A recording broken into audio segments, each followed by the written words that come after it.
My name is David Henderson. I am 58 years old, and for 30 of those years, I was a team leader for the Androscoggin County Search and Rescue. I've spent more nights in the woods of Maine than most people have spent in their own backyards. I've tracked lost hikers through blizzards, recovered bodies from whitewater rapids, and stood my ground against bull moose in rut. I am not a man given to flights of fancy. I am practical, I am methodical, and I believed, until a certain October 4 years ago, that there was a rational explanation for everything that happens in the wild. I no longer believe that. The trip was supposed to be a tradition, a final deer hunt before the snows came to lock up the high country. It was me, my old SR partner Cal, his brother-in-law Brian, and 2 of Brian's friends, Corey, and a young woman named Megan. Cal was my rock. We'd been through hell and back together and trusted each other implicitly. Corey was ex-Marine, quiet and competent, the kind of man you want with you when things go south. Brian, on the other hand, was loud, full of jokes, and carried a brand-new rifle he barely knew how to use. He treated the wilderness like an amusement park. Megan was clearly there for Brian, shivering in a fashionable but useless jacket, looking more prepared for a walk in a city park than a week in the North Maine woods. We took 2 trucks up the Golden Road and then branched off onto a series of increasingly rough logging tracks, the gravel turning to dirt, the dirt turning to a 2-rut trail that scraped the undercarriages of our vehicles. The cabin we'd rented was owned by a paper company and was about as remote as you can get without a float plane. It sat in a small clearing overlooking a bog, miles from the nearest paved road, a solid, unpretentious structure of thick logs with a stone fireplace and a metal roof. It was a place of deep, profound silence, the kind that settles into your bones. The air was crisp, with the smell of pine and damp earth, the promise of winter hanging in the gray sky. For the first 2 days, everything was exactly as it should be. It was normal. That's the part that haunts me the most, the sheer banal normalcy of it all before it shattered. We spent our time sighting in rifles, chopping wood, and scouting the game trails that crisscrossed the surrounding forest. Brian made a show of his supposed woodcraft, pointing out what he claimed were buck rubs on saplings that were clearly just stripped by porcupines. Cal and I exchanged a patient, knowing glance. Corey mostly kept to himself, cleaning his rifle with a meticulous, practiced efficiency that spoke of years of ingrained habit. Megan stayed close to the cabin, reading a book by the fire, looking perpetually cold. The evenings were filled with the smell of frying bacon, the warmth of the wood stove, and the easy camaraderie of men sharing a camp. We told stories, drank whiskey, and planned our hunting strategy for the days ahead. It felt safe. It felt solid. The first wrong thing happened on the 3rd night. I woke up around 2 in the morning to a sound I couldn't place. It wasn't the wind in the pines or the groan of the cabin settling. It was a rhythmic, heavy thump, thump, thump, coming from somewhere out across the bog. It was too slow and deliberate for a deer, too heavy for any smaller animal. A moose, maybe, but the sound had a strange resonance to it, a weight that felt wrong. I sat up on my cot, listening. The sound continued for another minute, a steady, patient beat in the darkness, and then it just stopped. Not faded away, but ceased completely, as if a switch had been thrown. I lay there for a long time, straining my ears against the sudden, absolute silence, a knot of unease tightening in my stomach. In my line of work, you learn to trust your gut, and my gut was telling me that something was out of place. The next morning, I mentioned the sound to Cal as we were making coffee. He'd slept through it. Brian, overhearing me from the other room, laughed. Probably just a moose, Dave, or maybe Bigfoot's come to visit. He grinned, pleased with his own wit. I didn't smile back. I'd spent a lifetime in these woods, and I knew the sounds they made. This wasn't one of them. I tried to put it out of my mind, chalking it up to a half-dream, or the acoustics of the landscape playing tricks on me. It was a rational explanation, but it didn't feel true.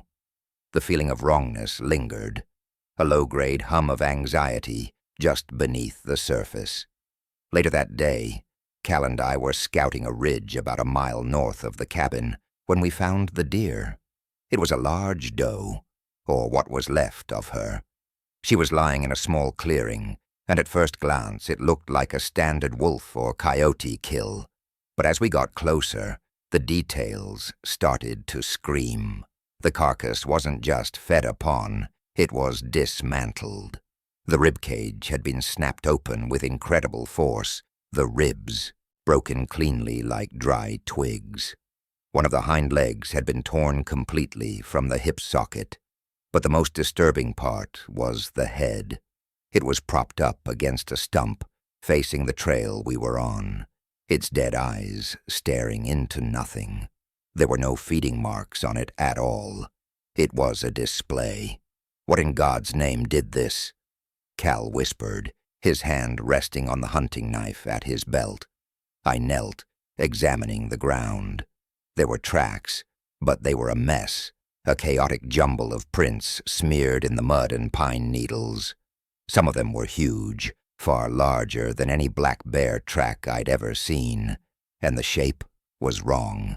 They were elongated, almost like a massive human footprint, but with deep claw marks at the end of the toes. Bear wouldn't do this, I said, my voice low. A bear feeds. It doesn't arrange things. We stood there in silence for a long time, the unnatural quiet of the woods pressing in on us. The birds were gone. The squirrels were gone. It was as if the entire forest was holding its breath. We backed away slowly. The image of that doe's staring eyes burned into my mind. When we got back to the cabin and told the others, Brian scoffed. Seriously? You guys are getting spooked by a dead deer? A bear got it, tore it up. They do that. Corey, however, was listening intently, his face unreadable. What kind of tracks? He asked. I described them as best I could. He nodded slowly. Unusual was all he said, but his eyes were scanning the tree line surrounding our clearing, a new alertness in his posture. That night, the mood in the cabin was different. The easy laughter was gone, replaced by a tense, watchful silence. Brian tried to lighten the mood with jokes, but they fell flat. We locked the door, something we hadn't bothered with the first 2 nights. It felt foolish, but none of us argued. The direct interaction began just after midnight. I was lying awake, staring at the ceiling, when I heard it. A soft, wet, sniffing sound, right outside the wall next to my cot. It was loud, powerful, the sound of a huge animal drawing air into its lungs. My blood ran cold. I could feel the vibration through the logs. Then came a faint scratching, the sound of a claw dragging slowly down the wood. I held my breath, listening. The sniffing moved along the wall, pausing at the window. I slowly turned my head and saw a massive, dark shape blotting out the faint starlight through the glass. It was just a silhouette, a hulking block of darkness, but it was enormous, taller than a man. It stood there for a full minute, utterly still, and then it moved on. I heard it circle the cabin, a heavy, shuffling footstep on the hard-packed earth. Then it reached the back door. We heard the unmistakable metallic sound of the iron doorknob rattling. It wasn't a frantic, animalistic scratching. It was a deliberate, testing motion, a slow, methodical turning. My heart was pounding against my ribs so hard I thought it would break. Across the room, I could see Cal sitting bolt upright on his cot, his shotgun in his hands. Corey was already on his feet, holding his rifle at a low ready, his face a mask of concentration. "What the hell is that?" Brian whispered, his voice trembling. The bravado was completely gone. Megan was crying silently, her face buried in her sleeping bag. The knob turned again, more forcefully this time, followed by a low, guttural growl that seemed to shake the very foundations of the cabin. It wasn't the growl of a bear or a wolf. It was deeper, more resonant, filled with a terrifying, intelligent malice. Then, a heavy thud as something slammed its weight against the door. The thick oak planks groaned but held. Another slam, harder this time, and the frame shuddered. "It's trying to get in," Corey stated, his voice calm and factual, a chilling contrast to the terror of the moment. We all knew it. This wasn't a bear rubbing against a wall, or a moose bumping into the porch. This was a deliberate attempt to breach our shelter. After a third impact that rattled the dishes on the shelf, the assault stopped as suddenly as it began. We were left in a ringing silence, every one of us frozen, listening. Minutes stretched into an eternity. I crept to the window, my hunting rifle in my hands, and peered through a crack in the curtains. The moon had risen, casting a pale, ghostly light over the clearing. I saw it then, for the first time, though not clearly. It was moving back toward the tree line at the edge of the bog. It was a silhouette, but the shape was utterly wrong. It was walking on two legs. It was impossibly tall, at least 7 feet, with broad, powerful shoulders and arms that hung too low, almost to its knees. Its gait was a smooth, predatory lope that was neither human nor animal. As it reached the shadows of the trees, it turned its head and looked back at the cabin. I couldn't see its face, only the general shape of a long, canine muzzle. Then it was gone, swallowed by the darkness. I stepped back from the window, my hands shaking. "It's on 2 legs, I said, my voice barely a whisper. "It's not a bear." No one questioned me. No one tried to rationalize it. We had all heard the doorknob. We had all felt the impacts on the door. The line between the known and the unknown had been crossed. We spent the rest of the night in a state of high alert, taking turns on watch, rifles in hand. The fire was stoked high, casting flickering, dancing shadows that played with our frayed nerves. Every creak of the cooling logs, every gust of wind, sent a fresh jolt of adrenaline through us. Sleep was impossible. We were prey, trapped in a box, and the predator was just outside, waiting. Morning came as a gray, reluctant dawn. The relief was palpable, but short-lived. We had to make a decision. My vote was to pack up and leave, immediately. Cal agreed without hesitation. Corey nodded his assent. The woods no longer felt like a place for sport. They felt like enemy territory. Brian, however, seemed to have recovered some of his bravado with the daylight. "Leave? Are you kidding me? We came here to hunt. We can't let some weird animal scare us off. It was probably just a big bear, walking on its hind legs like they do." His voice was trying for confident, but the tremor in it betrayed him. "It tried to turn the doorknob, Brian," Cal said, his voice flat and hard. "Bears don't do that." "Maybe it was a person," Brian argued. "Some crazy hermit trying to scare us." Corey shook his head. "No person is that big, and I heard it breathe. That wasn't human." The argument went back and forth, but Brian was stubborn, his pride on the line. He refused to be seen as a coward. Megan, pale and terrified, pleaded with him to listen to us, but he waved her off. In the end, We reached a tense, foolish compromise. We would stay one more day. We would hunt in pairs, stay close to the cabin, and be back well before dusk. It was a catastrophic mistake, born of one man's ego and the rest of our reluctance to abandon a member of our party. The day was a nerve-wracking ordeal. The forest felt alien, menacing. Every shadow seemed to hold a threat. The usual sounds of the woods were absent, replaced by an oppressive silence that felt heavy and watchful. Cal and I stuck together, moving slowly, our senses on a razor's edge. We saw no game.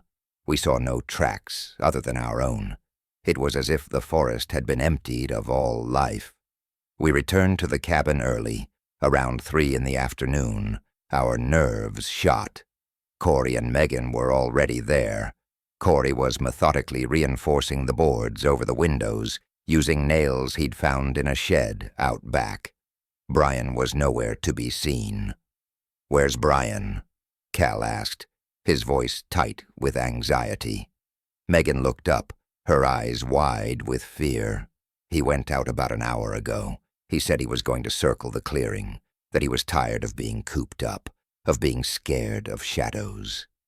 My stomach dropped. "He went out alone?"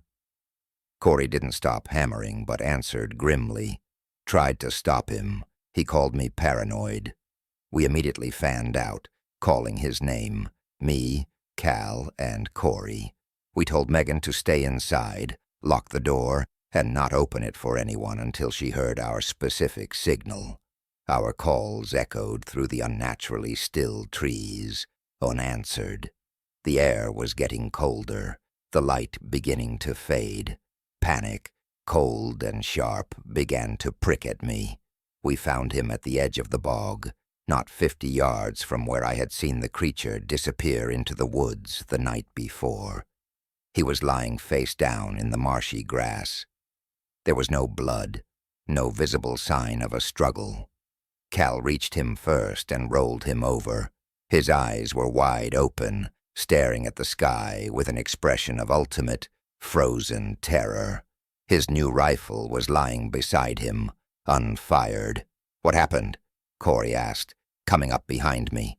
I knelt beside Cal, my SR training kicking in, pushing the horror down, focusing on the details.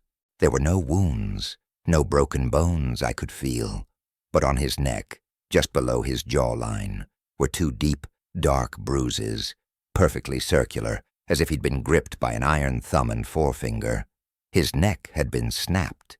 It was clean, efficient, and utterly silent. A single, piercing scream tore through the air. It came from the cabin. Megan. We forgot all caution, all procedure. We ran, crashing through the underbrush, hearts hammering. We burst back into the clearing, just as the last of the sun's light vanished behind the western ridge. The cabin door was wide open, hanging crookedly on one hinge. A shape was emerging from the doorway. My mind refused to process what I was seeing. It was a nightmare given flesh. It stood nearly 8 feet tall, its frame a grotesque combination of lean muscle and knotted sinew, built with a horrifying, top-heavy power.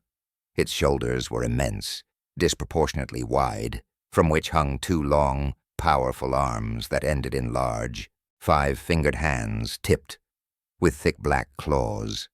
It was covered in coarse, dark fur, matted with mud and something that looked like old blood. But the head was the purest distillation of terror. It was long and narrow, an intelligent, cruel wolf's head, but there was nothing of a wolf's animal simplicity in its eyes. They were a pale, luminous yellow, burning with a cold, calculating intelligence as they fixed on us. Its jaws were filled with long, yellowed teeth, and a low growl rumbled in its deep chest. It was holding Megan by the front of her jacket, lifting her off the ground as she kicked and clawed at the arm that held her. It looked at us, then at her, with an expression that was not hunger, but something more akin to contemptuous curiosity. Corey was the first to react. The Marine training took over. "Light it up," he yelled, bringing his rifle to his shoulder. He fired 3 rounds in a quick, controlled burst. The shots were deafening in the enclosed space of the clearing. I saw the impacts, puffs of fur and flesh flying from the creature's massive chest. It grunted, a deep, pained sound, and staggered back a step, but it did not fall. It dropped Megan, who crumpled to the ground, and turned its full, malevolent attention on Corey. It moved with a speed that was impossible for something so large, a blur of motion that covered the 20 yards between them in less than 2 seconds. Corey tried to bring his rifle around for another shot, but the creature was on him. One of its long arms swiped out, not with its claws, but with the back of its hand. The blow caught Corey's rifle, sending it spinning into the darkness. The sound of the metal bending was sickening. The other hand shot out and grabbed Corey by the throat, lifting him clear off the ground. He struggled, his legs kicking uselessly, his hands clawing at the thick, furred wrist. The creature held him there for a moment, its yellow eyes burning into his, and then, with a single, brutal twist, it snapped his neck. The sound was like a thick branch breaking. It dropped Corey's limp body to the ground, as if it were a piece of trash.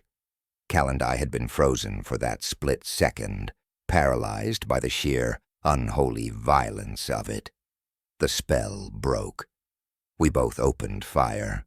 I emptied my magazine into its torso, aiming for center mass. The bullets hit home, staggering it, but it just roared, a sound of fury and pain that ripped through the twilight air. Cal was using his shotgun, the heavy slugs hitting with audible, meaty thuds. The creature howled, clutching at its side, where one of the slugs had torn a ragged hole. It turned and lunged, not at us, but back into the cabin. We heard a crash of furniture, and then a terrible, splintering sound as it smashed its way out through the back wall. "Megan!" Cal yelled, running for the cabin.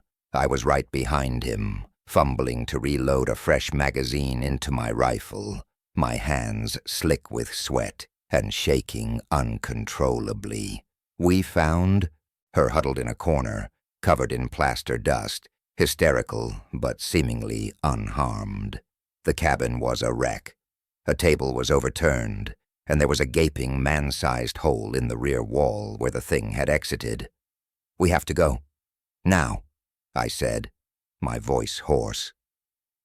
Cal grabbed Megan, pulling her to her feet. "The trucks," he said, and we stumbled out the broken front door and into the terrifying darkness. The clearing was not empty. As our eyes adjusted, we saw a second one. It was standing near the tree line, watching us. It was slightly smaller than the first, leaner, but no less menacing. It hadn't attacked. It had been observing, flanking, herding us. This was a coordinated hunt. My blood turned to ice. They weren't just monsters. They were intelligent.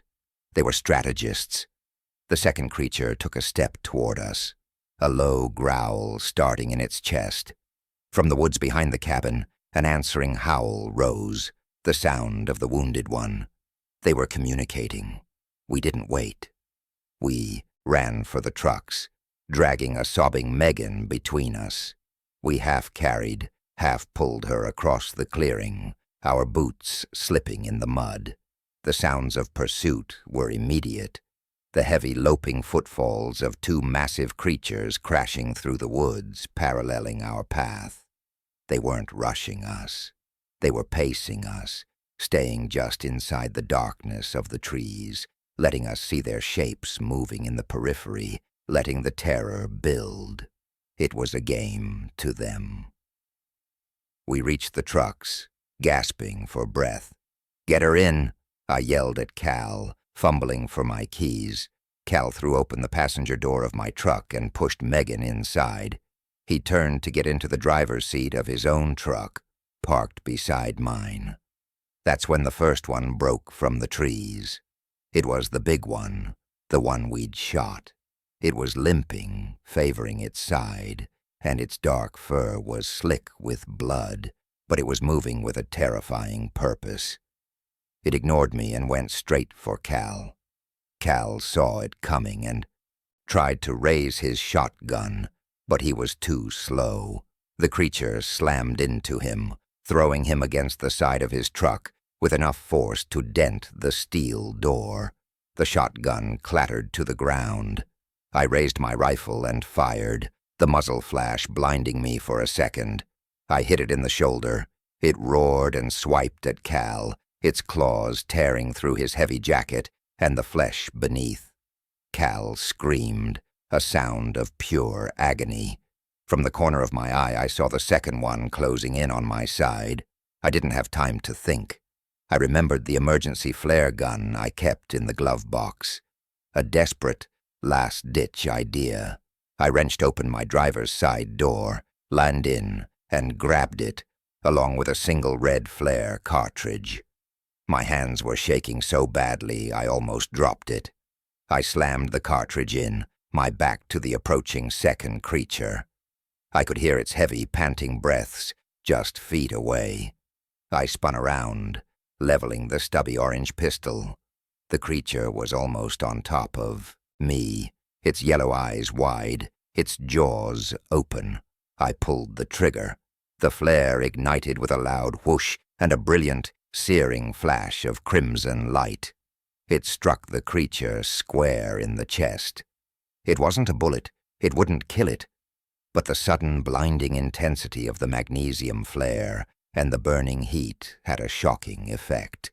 The creature shrieked, a high-pitched, unearthly sound of pain and surprise, and recoiled, batting at its face and chest where the flare was still burning, searing its fur and flesh.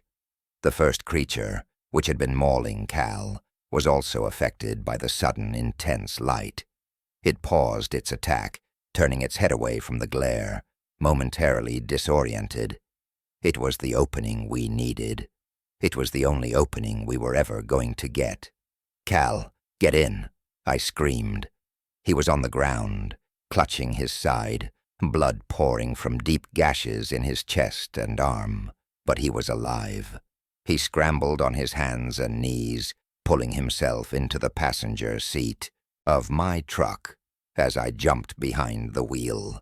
I slammed the door and turned the key. The engine roared to life. I didn't even turn on the headlights.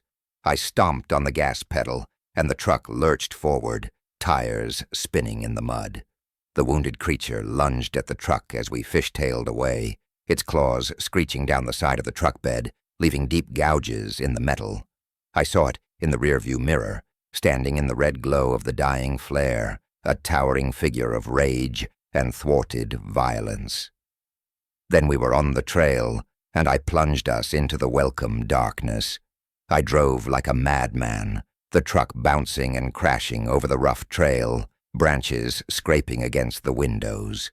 Megan was in the back, curled into a ball, whimpering. Cal was beside me, conscious but in bad shape. "How bad?" I asked, my eyes glued to the dark path ahead. "It's bad, Dave," he grunted, his voice strained. "Ribs are broken. I think it punctured a lung."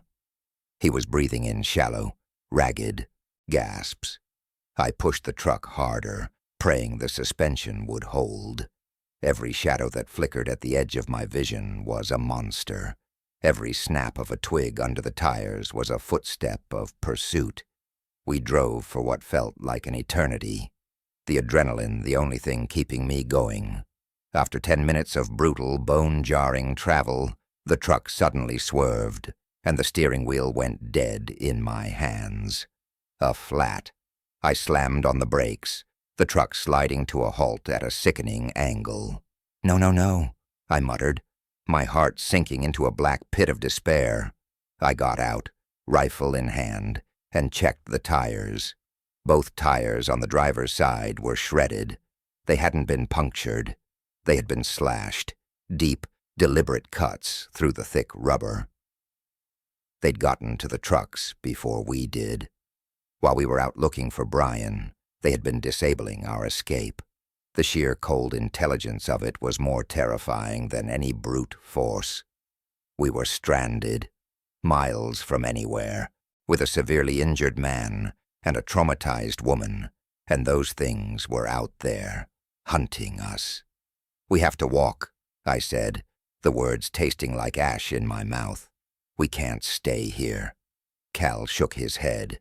"I can't make it, Dave. I'm slowing you down. You take the girl and go." "Shut up, Cal," I said, my voice breaking. "We're not leaving you." I grabbed the first aid kit from the truck, along with a flashlight, the flare gun, and the last 2 flares. I patched Cal up as best I could, binding his ribs tightly and packing the wounds on his chest. It was a flimsy, inadequate solution, but it was all I could do. We started walking. I half-carried Cal, his arm draped over my shoulders, while he leaned on me, his breath a wet, rattling sound with every step. Megan stumbled along behind us, clutching the flashlight with a white-knuckled grip, her eyes darting nervously into the suffocating darkness that pressed in on all sides. Every step was an agony of effort and terror. We didn't talk. The only sounds were our ragged breathing, the crunch of our boots on the gravel, and the ever-present, watchful silence of the woods. We knew they were out there. We couldn't see them, but we could feel them, a palpable sense of being stalked that made the hair on my arms stand up. We had been walking for over an hour when we heard the howl. It started low, then rose in pitch and volume, a long, mournful, yet terrifyingly predatory sound that echoed through the hills. It was answered by another, closer this time. They were following us. They were taking their time. I risked a glance back. About 200 yards down the trail, I saw them. 2 pairs of luminous yellow eyes floating in the darkness, watching us. They weren't running. They were walking, matching our pace, content to let us exhaust ourselves, to let the fear do its work. Cal stumbled, his legs giving out. "I'm done, Dave," he coughed, a spray of blood speckling his lips. "Go, get her out of here. That's an order." I looked from his pale, sweat-soaked face to the 2 sets of eyes steadily advancing down the road. I looked at Megan, her face a mask of catatonic fear. I was out of options. There was no fighting them, no outrunning them. There was only one terrible choice. "Give me the last flare," Cal said, his voice a rasp. I understood. My whole body screamed in protest, but I knew he was right. It was the only way. I handed him the flare gun and the final cartridge.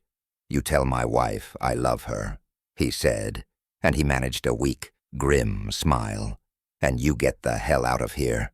I grabbed Megan's arm. "We have to run. Don't look back. No matter what you hear, you do not look back." I pulled her, and we started to run, a clumsy, stumbling gait born of exhaustion and terror. Behind us, I heard Cal load the flare gun. I heard him shout, a defiant, ragged cry into the darkness. "Come on, you bastards!" Then the world behind me erupted in brilliant red light. A monstrous roar of pain and rage followed, and then a scream. It was Cal's. It was cut off abruptly. I didn't look back. I just ran, dragging Megan with me, tears streaming down my face, her sobs mixing with my own ragged breaths. We ran until our lungs burned and our legs were jelly. We ran until we could no longer hear anything behind us but the pounding of our own blood in our ears. We finally collapsed at the side of the trail, miles from where we left Cal. We lay there for a long time, gasping for air, waiting for the eyes to reappear in the darkness. But they never came. Whether Cal's sacrifice had bought us our lives, or whether the creatures had simply gotten what they wanted, I will never know. We walked the rest of the night, As the first hint of dawn began to lighten the eastern sky, we stumbled onto a main logging road and saw the headlights of an approaching truck. It was a logging crew heading in for the early shift. The look on their faces when they saw us, covered in mud and blood, clothes torn, faces hollowed out by terror, is something I will never forget. They took us to the nearest town with a state police barracks, a place called Millinocket.